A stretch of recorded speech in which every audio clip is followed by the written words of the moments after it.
Today we're going to explore the life and times of the late Tina Turner. She's known as the queen of rock and roll, and for good reason. She was more than that, though, and I have to tell you, even before we get into this, that I enjoyed learning about her life story probably as much as I have enjoyed learning about anyone else's. She lived a remarkable life, and she overcame some remarkable challenges, and she ended up on top. She was born in November 1939 in Nutbush, Tennessee. Be interesting to know how many of you know where Nutbush, Tennessee is. She died, though, in 2023 in a little suburb outside of Zurich, Switzerland. She was, for all the energy, the power of her dancing and her singing, she was only 5 feet 4 inches tall. And her net worth, when she passed away, was estimated at $250 million. How do you get from Nutbush, Tennessee to Switzerland and from poverty to $250 million? Most of us, when we think of Tina Turner, remember that she was married to Ike Turner and that they had a very successful act. They, called it different things, but primarily it was called the Ike and Tina Turner Review. Some of you may remember when she left Ike and dared to strike out on her own for a solo career as an entertainer when she's in her 40s. Some of you may only remember her because of a particular song that she sang. She had so many that were incredible. RollingStone.com picked 9 that they considered to be her finest songs ever. So I thought we would start with looking at those. First one she recorded in 1960. It's called A Fool in Love. This is one where she solos and Ike and his band, the Kings of Rhythm, are backing her up. And it was really the first breakthrough hit that Ike and Tina Turner had. They got married 2 years later, 1962. The next big one was in 1966. It's called River Deep, Mountain High. It was written by Phil Spector, and he convinced Tina to record it for him. But interestingly enough, he refused to allow Ike Turner to be anywhere around the studio during the recording sessions. He would have nothing to do with him. Ike was an alcoholic, and Ike ultimately became a cocaine addict, and so it was a little difficult to have him around. Plus, she made Tina very nervous. The next one was 1973, and ironically, it's called Nutbush City Limits, and it's one that she writes, and it's in honor of her hometown, the little town in Tennessee where she was born.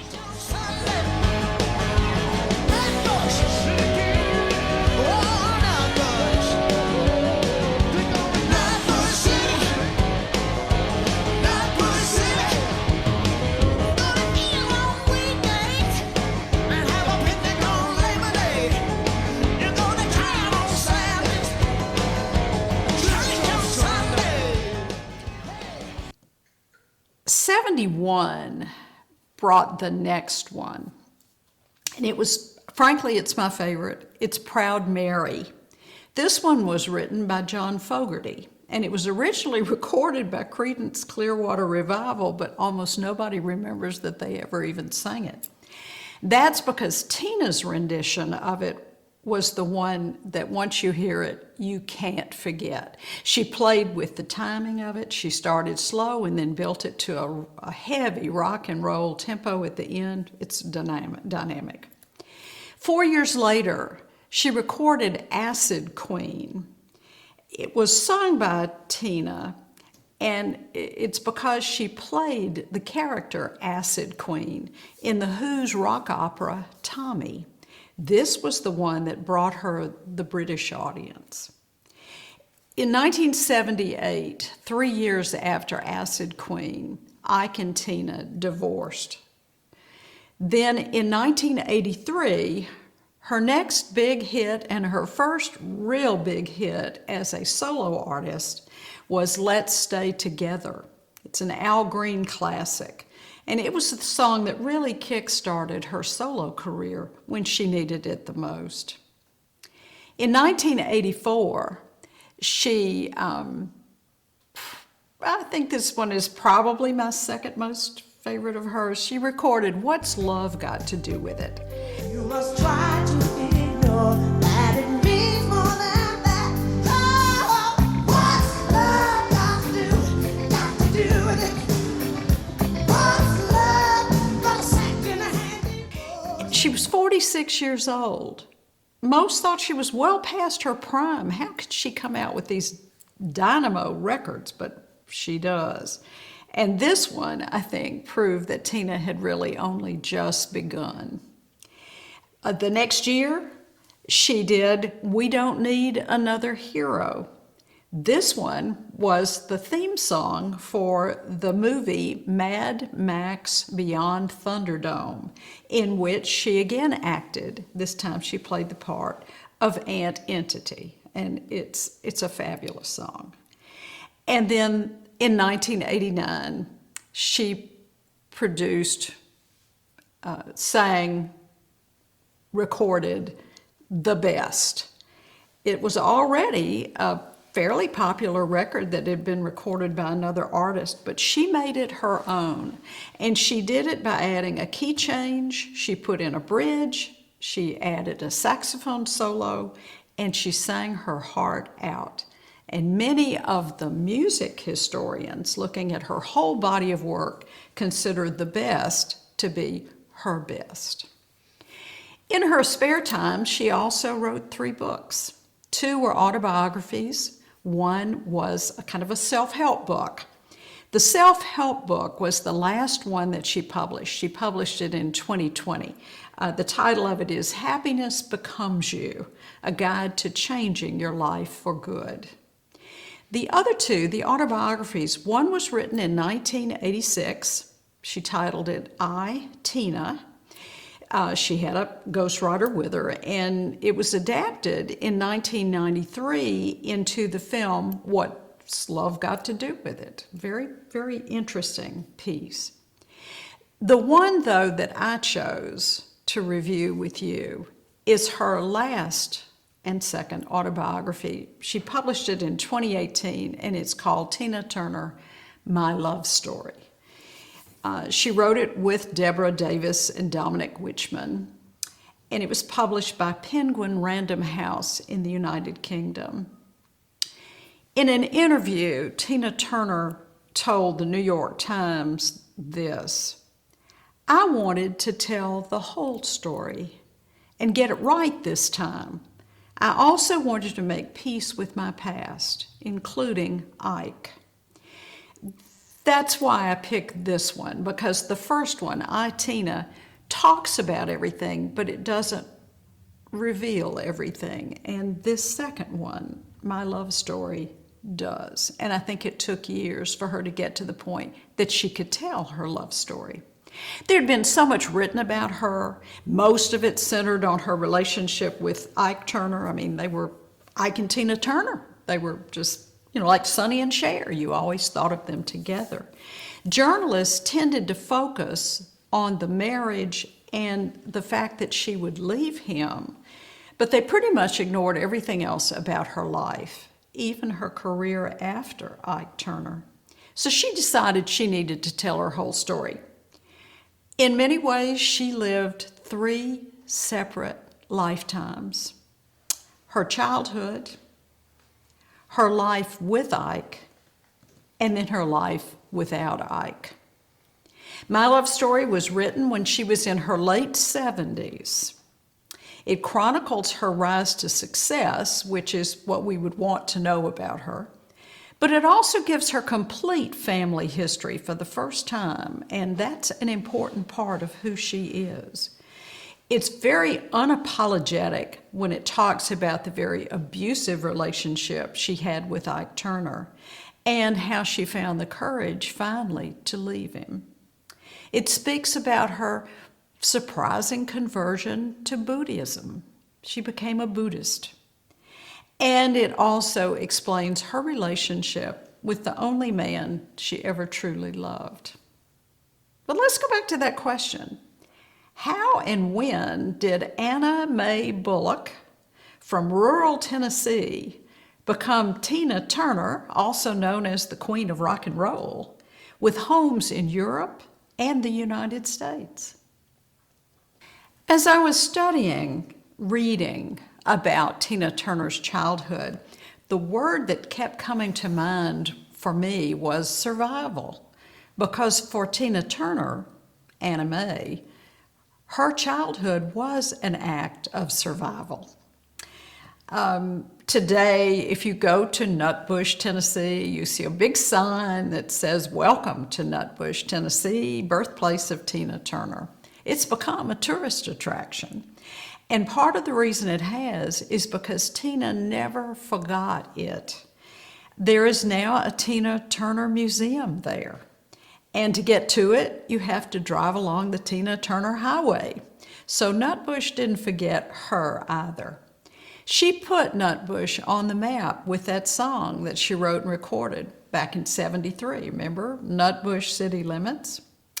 This is a map that shows you where Memphis, Tennessee is, and it shows then little tiny Nutbush a little north and to the east of it, not too far from the Mississippi River. This is cotton country in Mississippi, and this is where she grew up. In May of 2023, when Tina Turner passed away, the people of Nutbush gathered and held an official memorial service for the woman they knew as Anna Mae Bullock.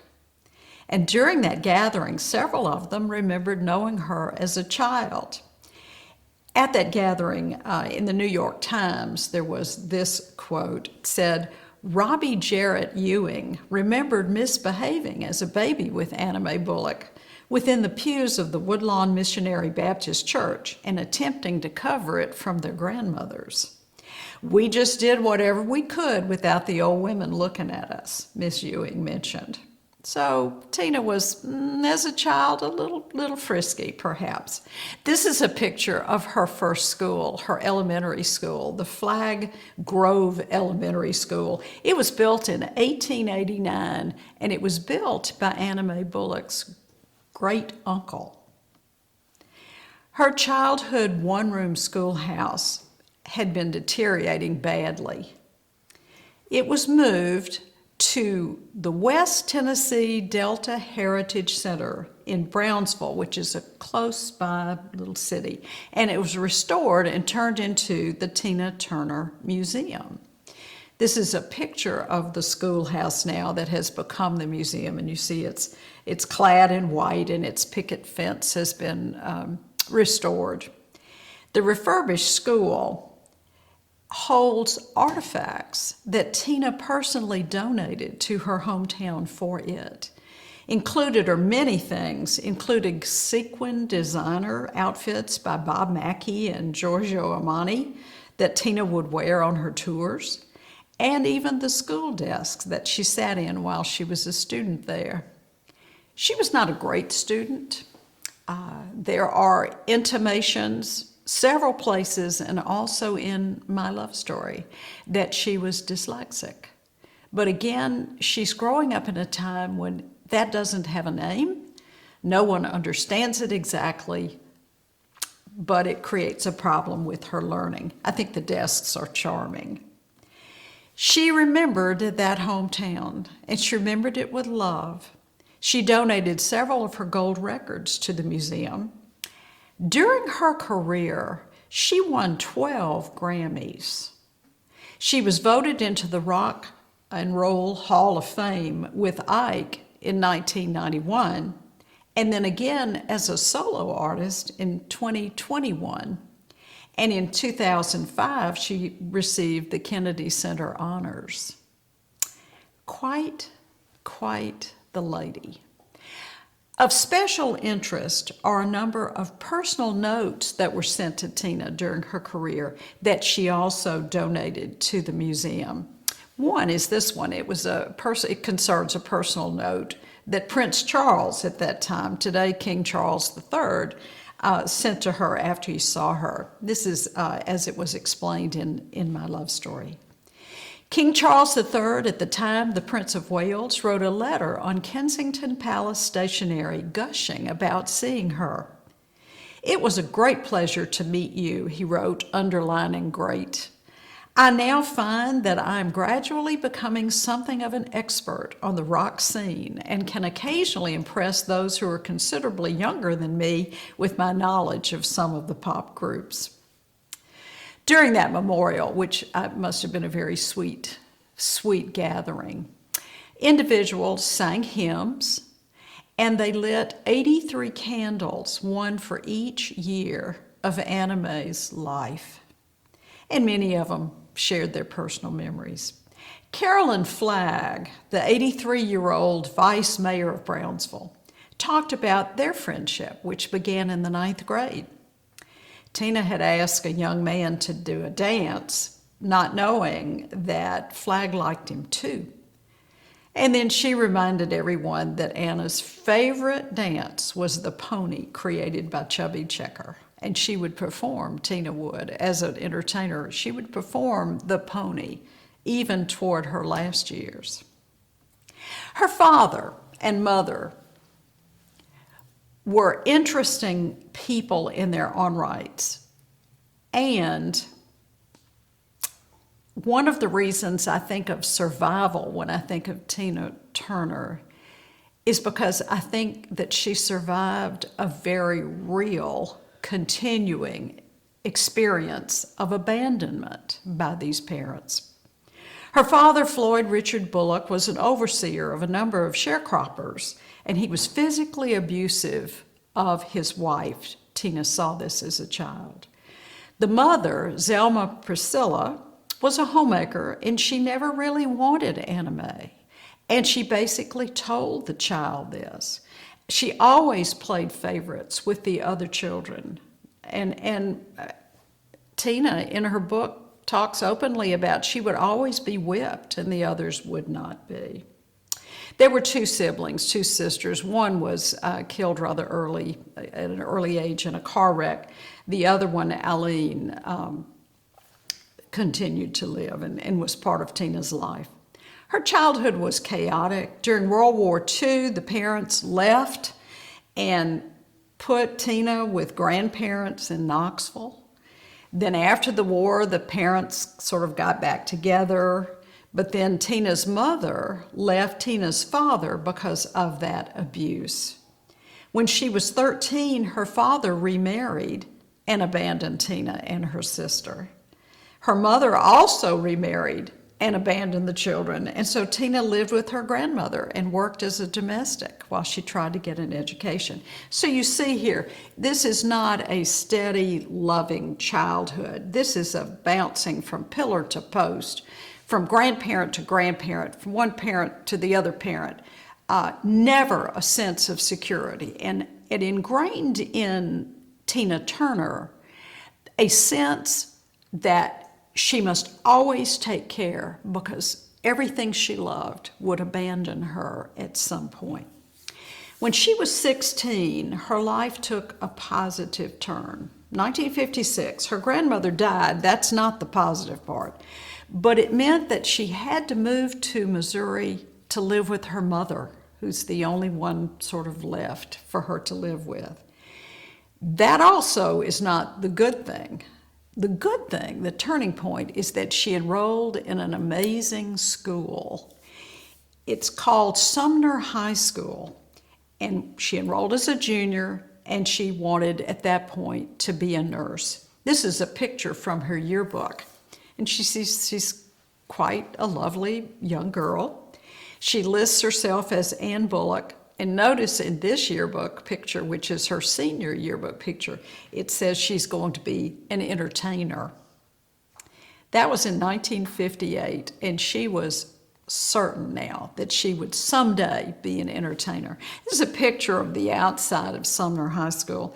It's in St. Louis. It was the first high school for African Americans west of the Mississippi River, and it opened in 1875.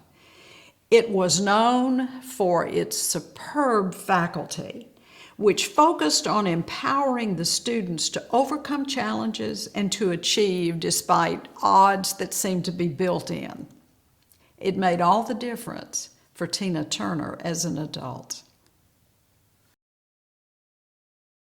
The next part of Tina's life is the part that most people are sort of familiar with, and that's her time with Ike Turner. This was, for me, watching her live, it was an exercise in survival. They met in East St. Louis at a club called the Manhattan Club. She was 17 and Ike was 25.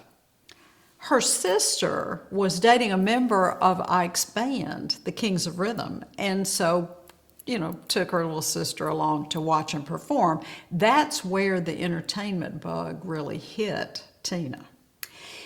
When she was a senior in high school, she began dating one of the saxophonists in the Kings of Rhythm, one of Ike's saxophonists. His name was Raymond Hill. She gave birth to Hill's son, Raymond Craig, in 1958. It was 57 when Ike noticed her. He was aware that she was in the audience. And then he had a habit when he was performing of offering the microphone to anyone in the audience who'd like to come up and sing. And so one night, Tina accepted the microphone challenge and she got up and she sang with his band. She sang B.B. King's classic, You Know I Love You. Ike asked her to join the Kings of Rhythm as his female vocalist shortly after. In 1959, they began dating, and soon after, Tina was pregnant. In July of 1960, the two released their first single, A Fool in Love. Ike then renamed Anna Mae Tina Turner. He came up with her name, and he did something very bold. He copyrighted her stage name for his own. That record sold over 1 million copies. Ike Turner was a complete control freak. He got top billing even if all he did was strum a guitar. She's out there singing her heart out, but it's going to be the Ike and Tina Turner show. He selected and named the backup singers. He called them the Ikeettes. He picked what they would sing. He picked what they would wear. Every detail about the performance was Ike's decision. This is a portrait taken of them in 1972 with their 4 sons. It's a blended family. Ike had 2 sons from a previous marriage. They're the 2 older boys here. Tina's son with Ike's former band member, and then Raymond Craig, their biological child, together. In my love story, Tina shared that she knew that the relationship with Ike was doomed the moment Ike Turner realized that she could make money for him. She said, "He wanted to control me. He needed to control me economically and psychologically so that I would never leave him." She writes, "Ike Turner threw hot coffee in my face, giving me third-degree burns. He used my nose as a punching bag so many times that I could taste blood running down my throat when I sang. He broke my jaw, and I couldn't remember what it was like not to have a black eye." And all the time, she's singing with him, and no one guesses. She tried to escape at one point through suicide, quite frankly. And she's very, very honest about this in Love Story. She told her doctor she was having trouble sleeping, and so he gave her a prescription for sleeping pills, and she took 50 of them all at once and then went on stage to sing.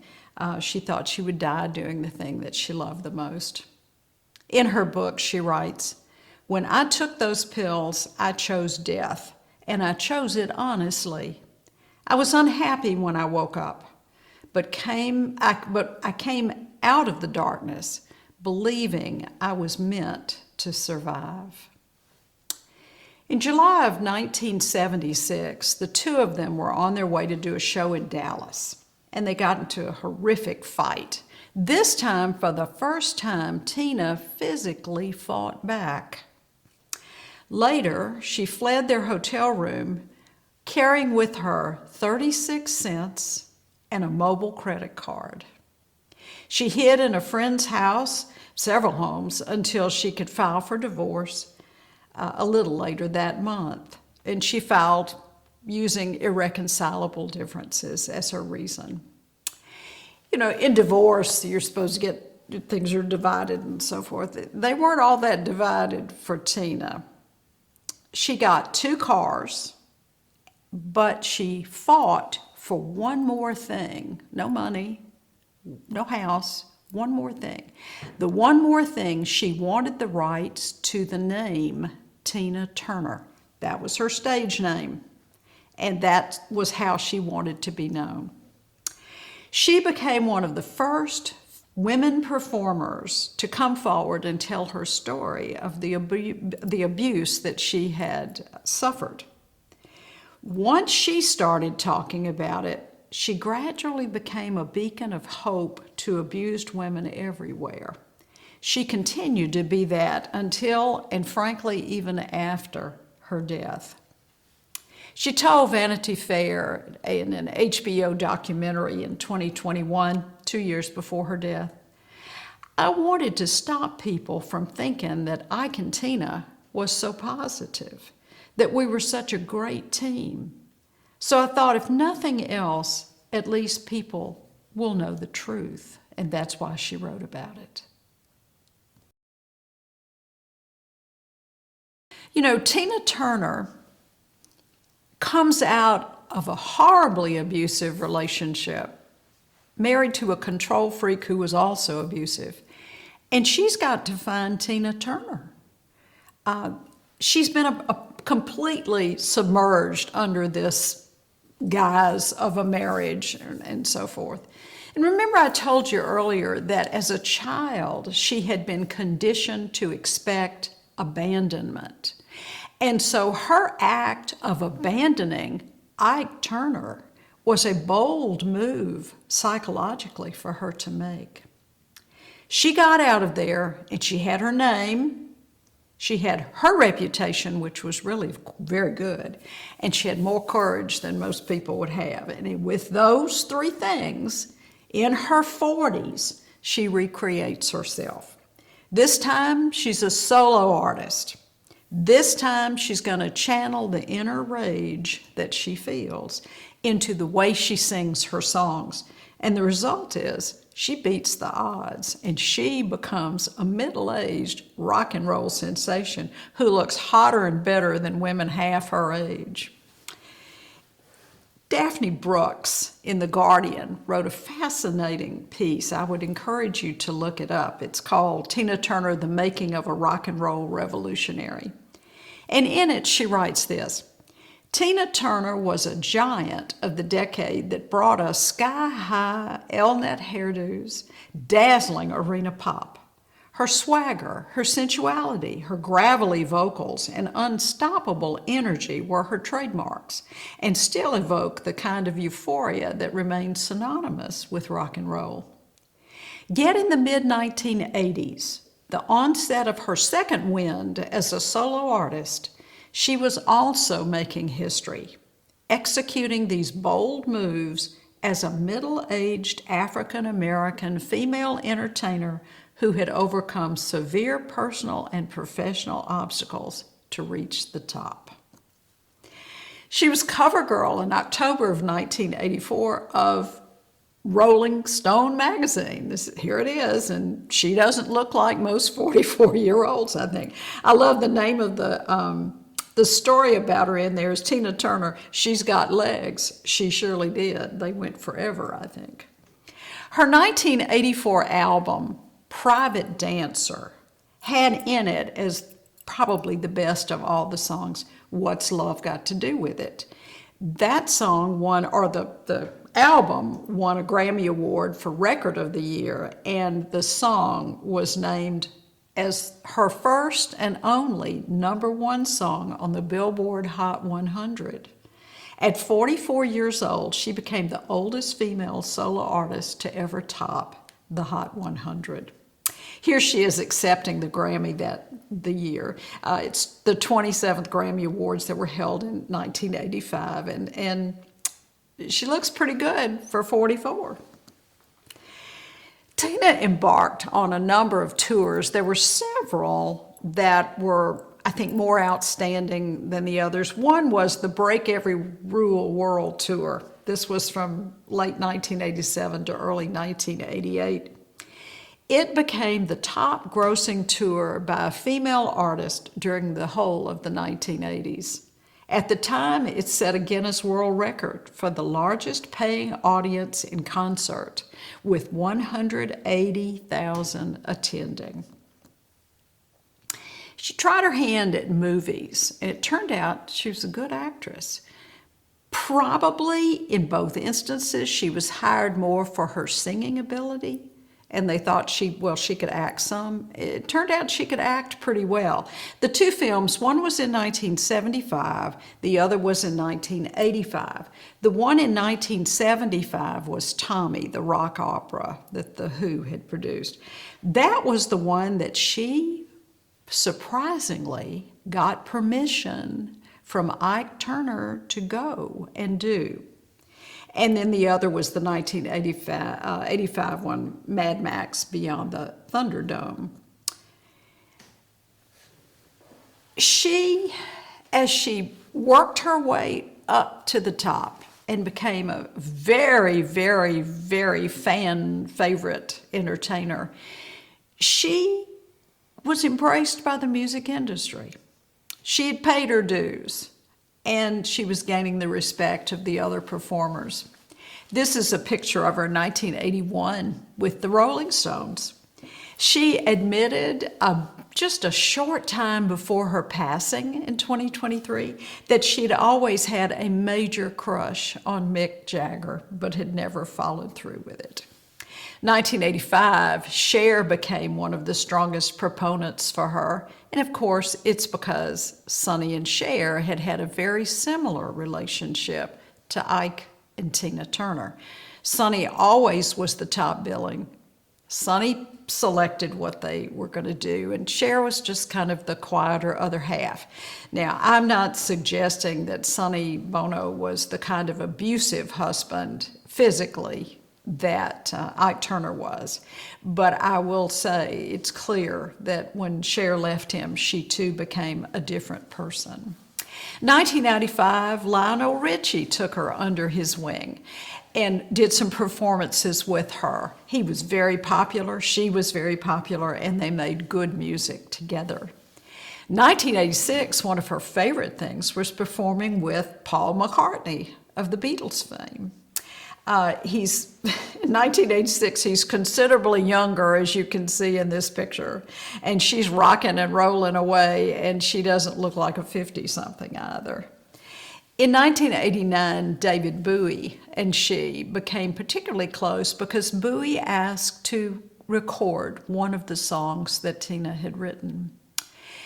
And she makes the comment in My Love Story that Bowie was very important to her because he helped her to understand that her talent was real and genuine and that it had nothing to do with her childhood or with Ike Turner. In 2005, one of the events that she cherished the most was when she was named for the Kennedy Center Honors by President George Bush. This is a photograph of all the ones who were honored that day with the President and Mrs. Bush. Honored with Tina were Robert Redford, Tony Bennett, Julie Harris, and ballerina Suzanne Farrell. Quite a moment for a little girl named Anna Mae Bullock from Nutbush, Tennessee. Tina Turner had accomplished what many would have considered impossible. She had come from an impoverished difficult childhood. She had gotten an education, enough from the right school at the right time with the right faculty to instill in her the belief that she could do things. She had survived a terribly abusive marriage. And then in her mid-40s, she had turned herself into a rock and roll star in her own right. And she did this for several decades, selling out concerts, having #1 records, gold records, platinum records. She did everything. But there comes a time in one's life when one begins thinking, what now? In an interview, she said, "Some people say the life that I've lived and the performances I gave, that appreciation is lasting with people, and I should be proud of that. I am. But when do you stop being proud? How do you bow out slowly and just go away?" She went away for about 10 years, said she was not going to tour again.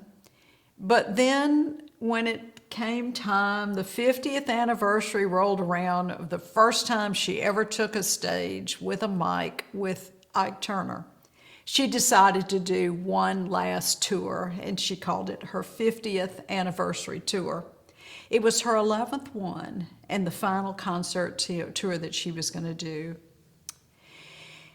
It began on October the 1st, 2008, and it concluded May 5th, 2009. And shortly thereafter, she would celebrate her 70th birthday. I love this poster of her live in concert. She doesn't look like a 70-year-old either. Tina had won 12 Grammy Awards, including 4 for her breakthrough album, Private Dancer. The others were for the hit singles, What's Love Got to Do with It?, the soundtrack of Mad Max Beyond Thunderdome, Back Where You Started, Tina Live in Europe, and River, the Joni Letters. She was a Rock and Roll Hall of Fame inductee, not once, but twice. Her recordings, River Deep, Mountain High, Proud Mary, and What's Love Got to Do with It, are all in the Grammy Hall of Fame. And in 2018, she received the Grammy Lifetime Achievement Award. She had announced her retirement from show business in 2000, but she came back for that 50th anniversary tour a decade later. There was something else going on in her life, and it was something that she never expected. It was something that she didn't believe she was capable of. And it was something that she took her sweet time in deciding how she would handle it. She was in love. Erwin Bach was 16 years younger than she. When they met, he was 30 and she was 46. They met at the Cologne airport because her business manager asked Bach to pick her up at the airport for him as a favor. She wrote in My Love Story, "The day I first met Erwin at an airport in Germany, I should have been too tired from my flight, too preoccupied with thoughts of my concert tour, and in too much of a hurry to get to my hotel to pay much attention to the young music executive who came from my record company to welcome me. But I did notice him, and I instantly felt an emotional connection." They began dating. She invited him to come to the United States, to Nashville, to visit her. And then they dated for 27 years. This, I understand from my research, is not unusual for abused women. They cannot make that commitment often because they have had such a terrible experience. The psychological scars are too deep. In her 2020 self-help book, Happiness Becomes You, Tina credited Bach with teaching her how to, quote, "love without giving up who I am." And if you think back to that childhood and all that abandonment, who am I? Nobody wants me. And then you look to the time with Ike when it was all about Ike and I'm insignificant. No wonder she felt a connection with Bach, because he loved her like she was and didn't care, didn't need anything. He is an interesting person. He's a German music executive for EMI Records, which is a big recording group.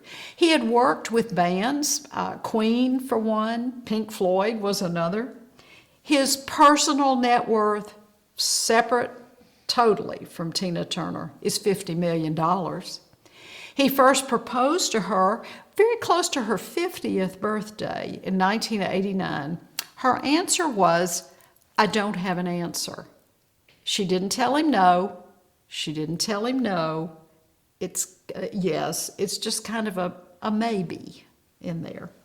He proposed again in 2012, and this time she said yes. In 2013, Tina and Bach were married, and the ceremony was held at their estate in Switzerland. They had bought it, I think, 15 or 16 years earlier. There were 200 friends and family invited. All the female guests she asked to wear white, and all the male guests were to be black tie. She said in her book, My Love Story, "I wanted the colors of the roses and my garden in Switzerland to be the focus, and I thought that classic black and white would be the way to do it." For herself, she had been to a couture show in Beijing that Giorgio Armani had done a year or so earlier, and she had fallen in love with a green taffeta and black tulle gown that he had designed. She bought it on the spot and said, "I don't know if I'll ever wear it, but I love that gown." And so when she accepted Bach's proposal, she knew immediately what she would wear at the wedding. This is a picture of the wedding party. Her longtime friend, probably the longest time female friend in Tina Turner's life, and also her manager, Rhonda Graham, was her maid of honor. Bach chose his brother, Huron, to be his best man. 4 young girls and 1 little boy were invited by Tina to be the flower girls and the ring bearer for the ceremony.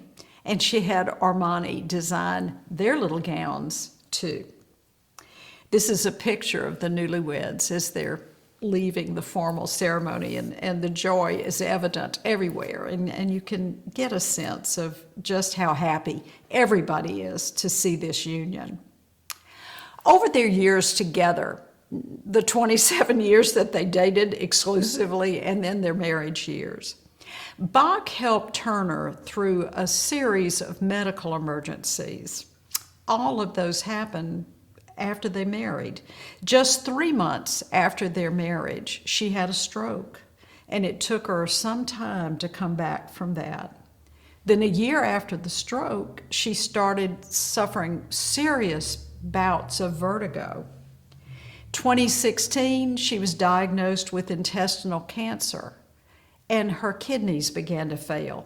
She had been diagnosed with high blood pressure somewhere during her touring years, and really didn't think anything of it. She did not understand that the high blood pressure would destroy the kidneys. She didn't know that. And by the time she found out, her kidneys were in failure. That was in 2016 when the kidneys began to fail. In 2017, Bach donated one of his kidneys to save her life. She passed away in May of 2023. She had made very few public appearances after the marriage, after the medical issues had come. This particular picture of her was taken, I believe, 3 years before her death, and you can already see some of the problems that come, fluid retention and so forth, with kidney dysfunction. Her publicist, Bernard Dougherty, said on the day of her death, "Tina Turner, the queen of rock and roll, died peacefully today at the age of 83 after a long illness in her home near Zurich, Switzerland. With her passing, the world loses a music legend and a role model. Bach was by her side when she died from natural causes, and she died in their home, which was that 10-building, $76 million compound in Switzerland that they had bought some years earlier. As you would imagine, tributes were left not only in Switzerland at her home there, but also in the United States at places associated with her and with her performing years. This is a picture of one in Switzerland, and I loved it because there's the little note. You see the candles and the flowers, but then there's the little note, "You're simply the best." She was. You know, if you think about her and think about all that she went through, all that she endured, all that she overcame, I mean, you just have to admire her. I certainly do. I would like to have known her. And I know there are literally thousands, perhaps tens of thousands of abused women out there who appreciate more than Tina Turner ever knew how her taking her bold step gave them the courage to do the same.